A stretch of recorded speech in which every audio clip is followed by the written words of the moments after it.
नमस्कार, स्वागत है आपका। मैं हूं आपके साथ सपना दीपक मध्य। बुलेटिन का आगाज करेंगे जयपुर स्थित बिरला सभागार में अखिल भारतीय रैगर महासभा के प्रतिनिधि सम्मेलन और अभिनंदन समारोह का सीएम भजन लाल शर्मा ने संबोधित किया।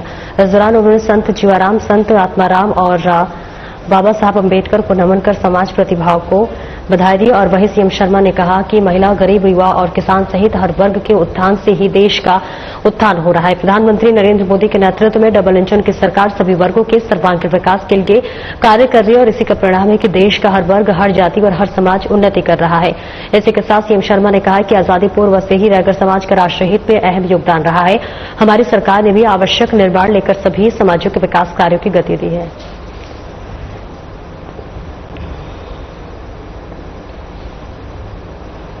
अलवर के राजगढ़ में केंद्रीय वन और पर्यावरण मंत्री भूपेंद्र यादव के नेतृत्व में भारतीय सेना के सम्मान में तिरंगा यात्रा निकाली गई और यात्रा में सैकड़ों ग्रामीण और कार्यकर्ता शामिल हुए। यात्रा राजगढ़ कस्बे के गणेश पोल से शुरू हुई और इससे पहले केंद्रीय मंत्री भूपेंद्र यादव ने गणेश पोल स्थित रिद्धि सिद्धि गणेश मंदिर में पूजा अर्चना की। देशभक्ति गीतों के साथ राजगढ़ कस्बे के चौपड़ बाजार, सराय बाजार, मेला चौराहे होते हुए रेलवे स्टेशन पर संपन्न हुई। वहीं पंडित भवानी सहाय चौक पर पंडित भवानी सहाय की मूर्ति पर माल्यार्पण किया। इस दौरान वातावरण भारत माता की जय और वंदे मातरम की नारों से गूंज उठा। इस अवसर पर जिलाध्यक्ष अशोक गुप्ता, संजय नुरका, बीजेपी नेता बन्नाराम मीणा, पूर्व विधायक बनवारी लाल सिंघल सहित बीजेपी कार्यकर्ता, युवा और स्थानीय निवासी यात्रा में मौजूद रहे।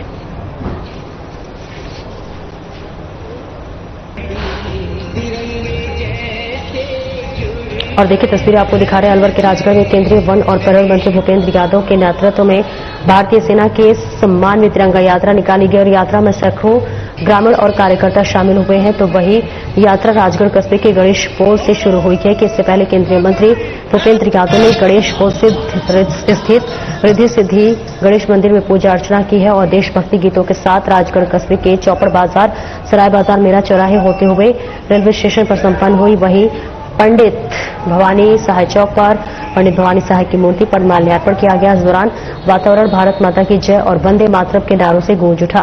इस अवसर पर जिलाध्यक्ष अशोक गुप्ता और तमाम देखिए स्थानीय निवासी यात्रा में मौजूद रहे। तो ये अलवर से तस्वीरें आपको दिखा रहे हैं जहां सेना के सम्मान में ये शौर्य तिरंगा यात्रा निकाली जा रही है। काफी भीड़ आप देख पा रहे हैं, यहाँ तमाम नेताओं की भी मौजूदगी है। जहां आपको बता दें कि सैकड़ों ग्रामीण और कार्यकर्ता इसमें शामिल हुए। केंद्रीय मंत्री भूपेंद्र यादव ने इस पूरे यात्रा में शामिल होकर इसकी शोभा बढ़ाई।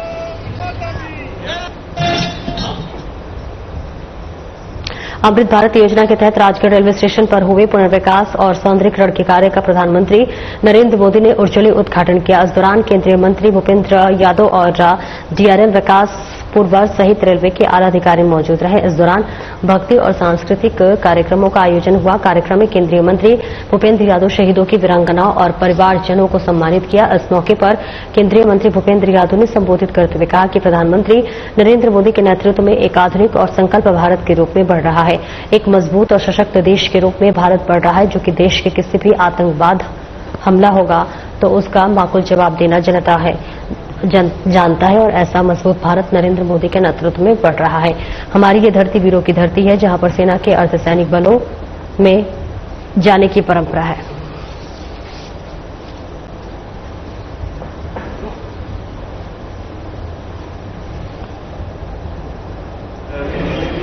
रेलवे स्टेशन को अमृत स्टेशन योजना के नाते माननीय प्रधानमंत्री जी के द्वारा लोकार्पित किया गया है। देश में प्रधानमंत्री जी के नेतृत्व में पूरे देश में ऐसे 77 रेलवे स्टेशन का लोकार्पण किया गया है। हमारे अलवर के लिए सौभाग्य का विषय है कि हमारे इस संसदीय क्षेत्र में 2 स्टेशन गोविंदगढ़ और रामगढ़ को लोकार्पित किया गया है। राजगढ़ गोविंदगढ़ और राजगढ़ को लोकार्पित किया गया है और यह जो लोकार्पण है निश्चित रूप से आने जाने वाले यात्रियों के लिए सुविधा का काम करेगा। एक लंबे समय से जो हमारे स्टेशन पुराने हो गए थे, हमारे स्टेशन जो हैं वो दिव्यांग लोगों के अनुकूल नहीं थे, शौचालय पुराने हो गए थे, वेटिंग रूम पुराने हो गए थे और अब रिजर्वेशन वगैरह की सारी व्यवस्था भी पूरी तरीके से कंप्यूटराइज हुई है। तो उसी के हिसाब से नए रिजर्वेशन काउंटर बनने हैं। ये एक बहुत बड़ी उपलब्धि है। हम हृदय से गोविंदगढ़ और राजगढ़ के इस रेलवे स्टेशन के बनने के लिए और इसके लोकार्पण के लिए माननीय प्रधानमंत्री जी, श्री नरेंद्र मोदी जी का हृदय से आभार व्यक्त करते हैं और देश जो 2046 का विकसित भारत है उसके संकल्प को लेकर आगे बढ़ रहा है। आज प्रधानमंत्री जी के संबोधन में भारत की रक्षा और आतंकवाद से न समझौता करने की भारत की नीति का जो आज हम सभी लोगों को एक बहुत ही प्रेरक और ऊर्जावान संबोधन प्राप्त हुआ और निश्चित रूप से देश के हर नौजवान के मन में एक विकसित भारत बनाने के संकल्प को प्रेरित करेगा। पंचायती राज मंत्री मदन दिलावर की अध्यक्षता में साल 2025 में सघन पौधारोपण कर के संबंध में समीक्षा बैठक आयोजित की गई। इस दौरान पंचायती राज मंत्री ने कहा है कि मुख्यमंत्री के आह्वान पर पिछली बार हमने प्रदेश में 7 करोड़ पौधे लगाए थे और हम इस बार 25 करोड़ पौधे लगाएंगे।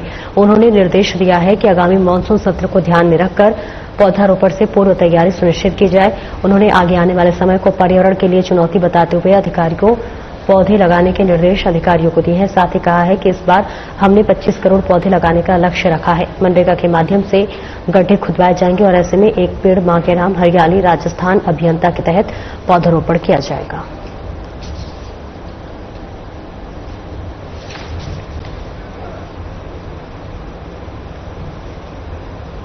मुख्यमंत्री भजनलाल शर्मा की पहल और चिकित्सा और स्वास्थ्य मंत्री गजेंद्र सिंह खेवसर के निर्देशन में आमजन को गुणवत्तापूर्ण चिकित्सा सुविधा उपलब्ध कराने की दिशा में प्रतिबद्धता के साथ कार्य किया जा रहा है। मिशन निदेशक NHM डॉक्टर भारती दीक्षित ने बुधवार को दौसा जिला चिकित्सालय में निरीक्षण कर राजस्थान डिजिटल हेल्थ मिशन के अंतर्गत अपेक्षित व्यवस्थाओं का अवलोकन किया और आवश्यक दिशा निर्देश प्रदान किए। उन्होंने तकनीकी टीम के साथ पर्ची काउंटर, डॉक्टर डेस्क, लैब और फार्मेसी काउंटरों पर जाकर ऑनलाइन सॉफ्टवेयर IHMS की गतिविधियां देखी। उन्होंने कहा कि दौसा को IHMS के पायलट प्रोजेक्ट के तौर पर लिया गया था। आगामी समय में मरीजों को पर्ची काटने के लिए लाइन में नहीं लगना पड़ेगा।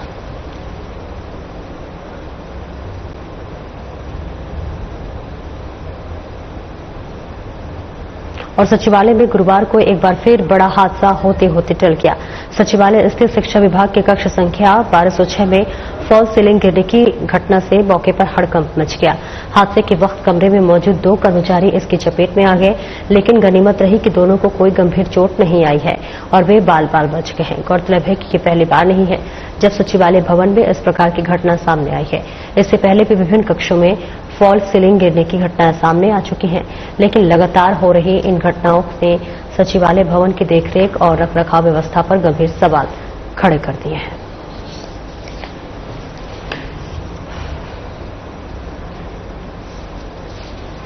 और इस बीच देखिए तस्वीरें आपको दिखा रहे हैं जहां पर सचिवालय में गुरुवार को एक बार फिर बड़ा हादसा होते होते टल गया। दरअसल आपको बता दें कि सचिवालय स्थित शिक्षा विभाग के कक्ष संख्या 1206 में फॉल सीलिंग गिरने की घटना से मौके पर हड़कंप मच गया। हादसे के वक्त कमरे में मौजूद 2 कर्मचारी इसकी चपेट में आ गए, लेकिन गनीमत रही कि दोनों को कोई गंभीर चोट नहीं आई है और वे बाल बाल बच गए हैं। गौरतलब है कि ये पहली बार नहीं है जब सचिवालय भवन में इस प्रकार की घटना सामने आई हो। इससे पहले भी विभिन्न कक्षों में फॉल सीलिंग गिरने की घटनाएं सामने आ चुकी हैं, लेकिन लगातार हो रही इन घटनाओं ने सचिवालय भवन की देखरेख और रखरखाव व्यवस्था पर गंभीर सवाल खड़े किए हैं। तो ये सीधी तस्वीरें आपको जयपुर से दिखा रहे हैं। सचिवालय में एक बड़ा हादसा होते होते टला है। 2 कर्मचारियों के ऊपर फॉल सीलिंग गिरी है। हादसे में बाल बाल बच गए दोनों कर्मचारी और सचिवालय के रखरखाव पर फिर से सवाल उठना भी देखिए जरूर लाजमी है। जैसे कि देखिए बड़ा हादसा जरूर होते होते टल गया, लेकिन कई तरह के सवाल भी छोड़ गया है।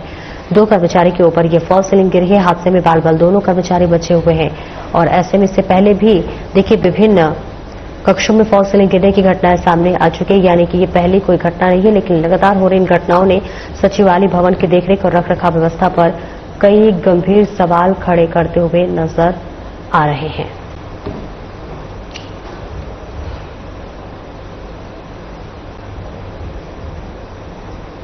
बालसूर नगर पालिका क्षेत्र के वार्ड संख्या 23 में लगातार 20 दिनों से पेयजल आपूर्ति बाधित होने से क्षेत्रवासियों का सब्र आखिरकार टूट गया। गर्मी के तेज होते ही हालात और बिगड़ गए, जिससे कि परेशान महिलाओं ने जलदाय विभाग के खिलाफ मोर्चा खोल दिया है।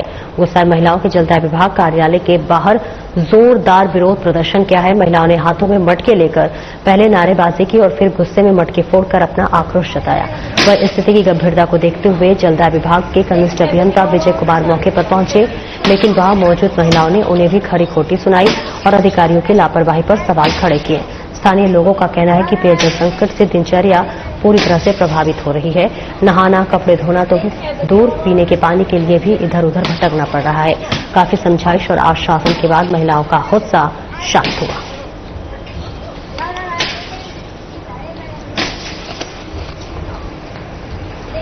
और इस बीच तस्वीरें आपको दिखा रहे हैं जहां पर बांसपुर नगर पालिका क्षेत्र के वार्ड संख्या 23 में लगातार 20 दिनों से पेयजल आपूर्ति बाधित होने से क्षेत्रवासियों का जो सब्र है वो देखिए टूटता हुआ नजर आ रहा है। सभी यहां पर मौके पर इकट्ठा हुए हैं और अपना इसके खिलाफ यानी जलदाय विभाग के खिलाफ उन्होंने मोर्चा खोल दिया है। महिलाओं ने मटके फोड़कर विरोध जताया। तो आप तस्वीरों में भी देख सकते हैं महिलाएं तमाम इकट्ठा हुई हैं और पानी की कमी के अभाव से जूझ रही महिलाएं मटकों को फोड़ती हुई नजर आ रही हैं। जलदाय विभाग के खिलाफ मोर्चा खोल दिया गया है। महिलाओं ने जेईएन को सुनाई भी खरी खोटी और जेईएन ने हालांकि आश्वासन देकर मामला शांत करा दिया है, लेकिन आपको बता दें कि इन ग्रामीणों की समस्याएं लगातार होती हुई नजर आ रही है और इनका सुनने वाला कोई नहीं है, जिसके बाद अब इन्होंने अपना रोष प्रकट किया और मटकी को फोड़ते हुए रोष प्रकट करती हुई तमाम महिलाएं नजर आ रही हैं। तो ये तस्वीरें आपको बांसपुर से दिखा रहे हैं। बढ़ती गर्मी के साथ पानी की मारामारी लगातार देखने को मिल रही है। पेयजल संकट के मरीज महिलाओं का गुस्सा फूट गया और वो जलदाय विभाग के पास पहुंची और उनके खिलाफ मोर्चा खोला और मटके फोड़कर विरोध जताती हुई नजर आई। हालांकि बताते चले कि जेईएन ने आश्वासन देकर मामला शांत कराया है, लेकिन महिलाओं ने जेईएन को खूब खरी खोटी सुनाते हुए नजर आई हैं। बताते चले मौजूद महिलाओं ने भी खरी खोटी सुनाई और अधिकारियों की लापरवाही पर सवाल खड़े किए। स्थानीय लोगों का कहना है कि पेयजल संकट की दिनचर्या की पूरी तरह से प्रभावित हो रही है और लोग लगातार इन तमाम समस्याओं से जूझते हुए नजर आ रहे हैं। ये तस्वीरें आपको दिखा रहे हैं बांसपुर से। बढ़ती जैसे गर्मी लगातार बढ़ती जा रही है, वैसे ही पानी की किल्लत भी लगातार देखने को मिल रही है। लोग पानी के लिए मारामारी कर रहे हैं और ऐसे में लगातार उनका गुस्सा इस वक्त प्रकट होता हुआ नजर आ रहा है, जिसके साथ तमाम महिलाएं पानी की मटकी लेकर पहुंची और वहां तोड़कर प्रदर्शन करते हुए नजर आई। से कुछ महिलाएं और एक पुरुष आके उन्हें पेयजल की समस्या से बताया है। इन बता रहे हैं कि सुबह सप्लाई जैसे इनकी आती है तो आधे मोहल्ले में आती है, आधे में नहीं आती है। तो ऊंचाई पे घर है तो उनको पानी प्रॉपर नहीं मिल रहा है। ऐसा बता रहे हैं कि हर बार गर्मी में इनको ऐसे ही समस्या रहती है। तो इनका एक बार सप्लाई टाइम में मौका मुआयना करेंगे और जो भी समाधान होगा उसको त्वरित कराएंगे और इनको पेयजल उपलब्ध कराएंगे। सर 15 दिन से पानी नहीं पहुंच रहा है, अभी क्या व्यवस्था करेंगे तत्काल? 15 दिन से मेरे पास ये आज तो ऑफिस में आई है और सुबह एक फोन आया था। इससे पहले मेरे पास ना तो कोई फोन आया ना कोई शिकायत आई। इससे पहले ऑफिस में सिंगल आदमी ना के भी शिकायत नहीं करी। ये पहली बार हाँ पिछली गर्मी में शिकायत आई थी तो हमने समाधान कर दिया था, उससे पानी मिल गया था इनको। तो अब जैसे ही अब क्या है, जैसे गर्मी के मौसम में ट्यूबवेल में पानी भी कम हो जाता है थोड़ा, तो उसको भी हम देख लेंगे और जो भी इनका समाधान होगा इनको पेयजल उपलब्ध कराएंगे। जिले से कुछ महिलाएं और एक पुरुष आके उन्हें पेयजल की समस्या से बताया है। इन बता रहे हैं कि सुबह सप्लाई जैसे इनकी आती है तो आधे मोहल्ले में आती है, आधे में नहीं आती है। तो ऊंचाई पे घर है तो उनको पानी प्रॉपर नहीं मिल रहा है।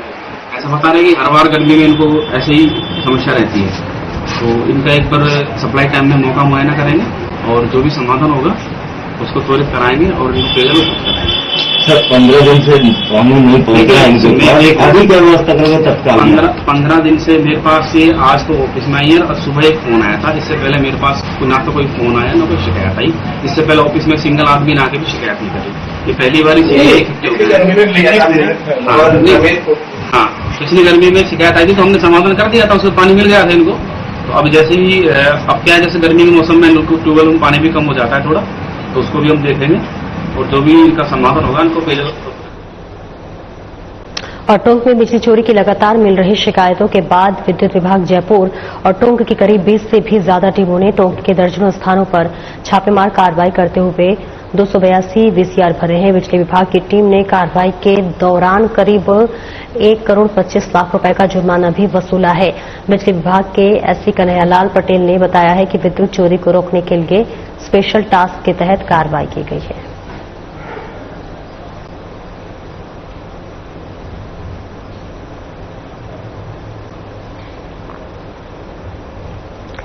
और इस बीच तस्वीरें आपको दिखा रहे हैं जहां पर टोंक की बिजली चोरी की लगातार मिल रही शिकायतों के बाद भी विद्युत विभाग जयपुर और टोंक की करीब 20 से ज्यादा टीमों ने टोंक दर्जनों स्थानों पर छापेमारी कार्रवाई की है और 282 वीसीआर भी भरे हैं। बिजली विभाग की टीम ने कार्रवाई के दौरान करीब 1 करोड़ 25 लाख रुपए का जुर्माना भी वसूला है। बिजली विभाग के एसए कन्हैयालाल पटेल ने बताया कि विद्युत चोरी रोकने के लिए स्पेशल टास्क के तहत कार्रवाई की जा रही है। और ये तस्वीरें टोंक से दिखा रहे हैं। एक्शन मोड में बिजली विभाग आया हुआ है। बिजली चोरों का भी इसमें उनके ऊपर बड़ी कार्रवाई की गई। दर्जनों स्थानों पर 282 वीसीआर भरे गए हैं। टोंक में बिजली चोरी की लगातार शिकायत मिलने के बाद विद्युत विभाग जयपुर और टोंक की तरफ से 20 से ज्यादा लोगों में टोंक के दर्जनों स्थान छापेमारी कार्रवाई करते हुए नजर आए। और रीको की ओर से आयोजित 2 दिवसीय कैपेसिटी बिल्डिंग विषय पर कार्यशाला का आयोजन किया गया, जिसमें समस्त राजस्थान में रीको के इकाई कार्यालयों में पदस्थापित इकाई प्रभारियों के और उप इकाई प्रभारियों सहित रीको के मुख्यालय में कार्यरत उच्च अधिकारी शामिल हुए। कार्यशाला में विभिन्न विषयों यथा RIICO disposal of land rules, भूमि का चिन्हीकरण और राजस्थान सरकार से भूमि के आवंटन नहीं प्रक्रिया, निजी खातेदारों से भूमि अवाप्ति समेत कई विषयों के बारे में विस्तृत चर्चा की गई। साथ ही रीको के वरिष्ठ अधिकारियों की तरफ से अपना अनुभव और मार्गदर्शन प्रदान किया गया।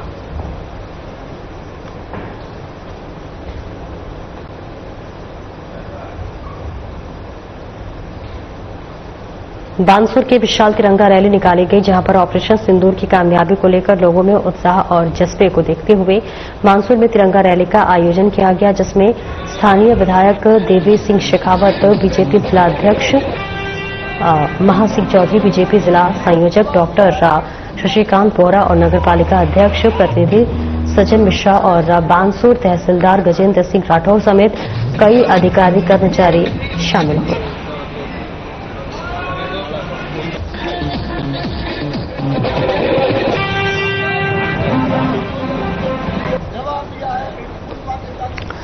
और देखिए, बानसूर विशाल तिरंगा रैली का आयोजन किया गया है और ऐसे में तमाम लोगों की यहाँ पे मौजूदगी है। ऑपरेशन सिंदूर की कामयाबी को लेकर लोगों में उत्साह और जज्बे को देखते हुए बानसूर में तिरंगा रैली का आयोजन किया गया, जिसमें स्थानीय विधायक देवी सिंह शेखावत, बीजेपी जिलाध्यक्ष महासिंह चौधरी, बीजेपी जिला संयोजक डॉक्टर शशिकांत बोहरा और नगरपालिका अध्यक्ष प्रतिनिधि सज्जन मिश्रा और बानसूर तहसीलदार गजेंद्र सिंह राठौर समेत कई अधिकारी कर्मचारी शामिल हुए हैं। बानसूर से ये तस्वीरें दिखा रहे हैं, जहां पर देश में जवानों के शौर्य को देखते हुए यहां पर तिरंगा रैली निकाली जा रही है। तमाम लोगों द्वारा यहां पर तिरंगा रैली निकाली जाती है। कितनी संख्या में यहां पर भीड़ भी इकट्ठी हुई है, जहां पर सेना के सम्मान में ये तिरंगा यात्रा निकाली जा रही है। तस्वीरें आपको दिखा रहे हैं, जहां बानसूर में विशाल तिरंगा रैली निकाली गई। ऑपरेशन सिंदूर की कामयाबी को लेकर लोगों में उत्साह और जज्बा देखा जा रहा है, जिसके तहत तिरंगा रैली का आयोजन किया गया और स्थानीय विधायक देवी सिंह शेखावत, बीजेपी जिलाध्यक्ष महासिंह चौधरी, बीजेपी जिला संयोजक डॉक्टर शशिकांत बोहरा और नगरपालिका अध्यक्ष प्रतिनिधि सज्जन मिश्रा और बानसूर तहसीलदार गजेंद्र सिंह राठौर समेत कई अधिकारी कर्मचारी शामिल रहे हैं। बानसूर से ये तस्वीरें आपको दिखा रहे हैं, जहां विशाल तिरंगा रैली का आयोजन किया गया है, जहां सेना के शौर्य सम्मान को देखते हुए लगातार तिरंगा यात्रा निकाली जा रही है। देश भर में जवानों के लिए देखिए ये तिरंगा यात्रा निकाली जा रही है। आपने देखा कि जिस तरह से ऑपरेशन सिंदूर के जरिए भारत ने पाकिस्तान को मुंहतोड़ जवाब दिया, उसके बाद जवानों के लिए शौर्य सम्मान यात्रा निकाली जा रही है और इसकी बानगी वहां देखने को मिल रही है, जहां तमाम नेताओं की भी मौजूदगी है और सभी इस यात्रा में भागीदारी और साक्षी बनते हुए नजर आ रहे हैं। सर्वदलीय सभी समाजों के द्वारा जो कि भारत के नौजवानों ने, हमारे सैनिकों ने पाकिस्तान को आतंकवाद का जो खात्मा किया और 9 ठिकाने उनके समाप्त किए, उसके उपलक्ष्य में शहीदों को, हमारे देश के जवानों को हौसला बढ़ाने के लिए बानसूर विधानसभा के नागरिकों ने सुबह 7 बजे एक तिरंगा यात्रा निकाली। वो यात्रा निकलकर मुर्शिद मोड़ से निकलते हुए मैन बाजार होते हुए रामलीला मैदान पहुंची और वहां बानसूर के गणमान्य नागरिकों ने उसे सम्मानित किया और याद किया शहीदों को और देश के नौजवानों को, जो हमारे देश की सेना देश की रक्षा कर रही है, पाकिस्तान को जो फर्ज किया है, उसके हौसले बढ़ाने के लिए आज बानसूर के युवाओं में, हर व्यक्ति में, महिलाओं में, महिला शक्ति में, सब में जोश है और इन्होंने शानदार एक रैली निकाली।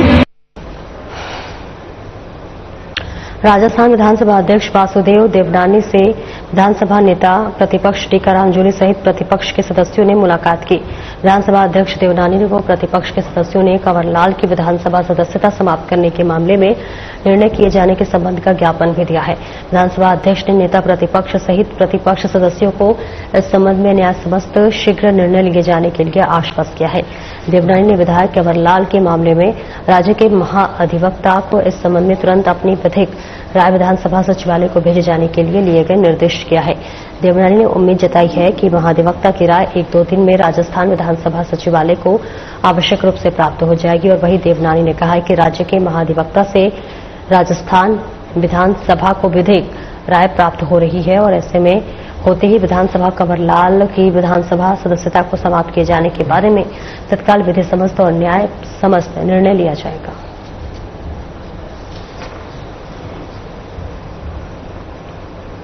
कांग्रेस के राष्ट्रीय महासचिव पूर्व उप मुख्यमंत्री और राटोंक विधायक सचिन पायलट ने मीडिया से मुखातिब होते हुए भारत पाकिस्तान के मध्य अप्रत्याशित तरीके से सीजफायर पर सवालिया निशान लगाते हुए केंद्र सरकार से मांग की है कि वो देश को बताए कि किन मापदंडों और आश्वासनों पर पाकिस्तान के साथ समझौता किया गया।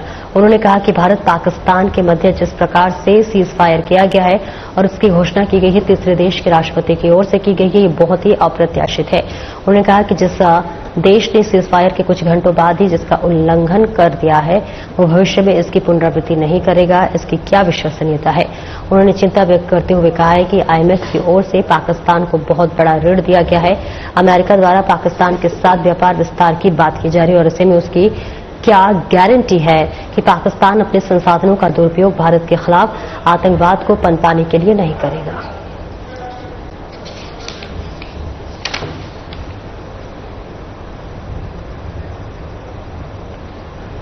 राजस्थान लोक सेवा आयोग यानी कि आरपीएससी में हो रहे भ्रष्टाचार और एसआई भर्ती 2021 को लेकर राष्ट्रीय लोकतांत्रिक पार्टी का आंदोलन लगातार तेज हो रहा है।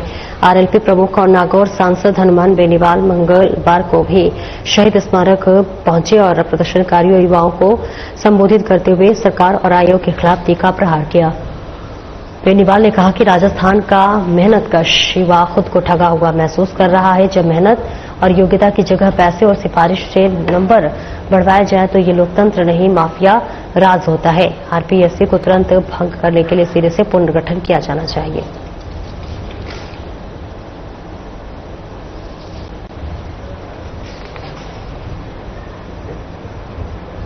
बाड़ी नगर पालिका की ओर से जिला कलेक्टर निधि बीटी के आदेशानुसार उपखंड अधिकारी भगवत शरण त्यागी के निर्देशन में तहसीलदार और मौका मजिस्ट्रेट उत्तम चंद बंसल की उपस्थिति में अधिशासी अधिकारी श्याम बिहारी गोयल के नेतृत्व में शहर के अलीगढ़ पर साबुद्दीन पुत्र जुमा की फैक्ट्री पर पहुंचे, जिसमें 4 मशीन संचालित पाई गई हैं। आवास होने के कारण सीलिंग की कार्रवाई नहीं की गई है, लेकिन मालिक को पाबंद किया गया है। वही फैक्ट्री मालिक महावीर पुत्र बाबूलाल कुशवाहा को समझाकर पाबंद किया गया है। इसी के साथ अलीगढ़ रोड पर ही द्वारिका प्रसाद पुत्र छिद्दा प्रसाद की तरफ से संचालित होना पत्तल फैक्ट्री, जिसमें कि 20 मशीनें लगी हुई थी जो बिना परमिशन अवैध रूप से संचालित पाई गई हैं, जिसको लेकर फैक्ट्री के मालिक को पाबंद किया गया था और फैक्ट्री को बिना परमिशन के न चलाए। मौके पर ही उक्त फैक्ट्री गोदाम को सील किया गया।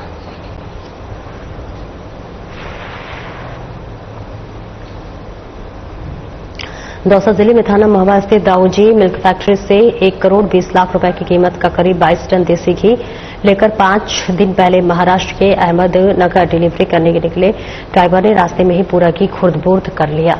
ऐसे में थाना मेहता पुलिस ने मात्र 5 दिनों में धोखाधड़ी की इस घटना का खुलासा कर अंतर्राज्यीय गैंग के 4 व्यक्तियों को गिरफ्तार किया है, जिनकी निशानदेही पर पुलिस ने धौलपुर की एक मिल्क फैक्ट्री से 1 करोड़ रुपए कीमत का 18 टन देसी घी और एक टैंकर बरामद कर लिया। फिलहाल पुलिस आगे की जांच पड़ताल में जुटी हुई है।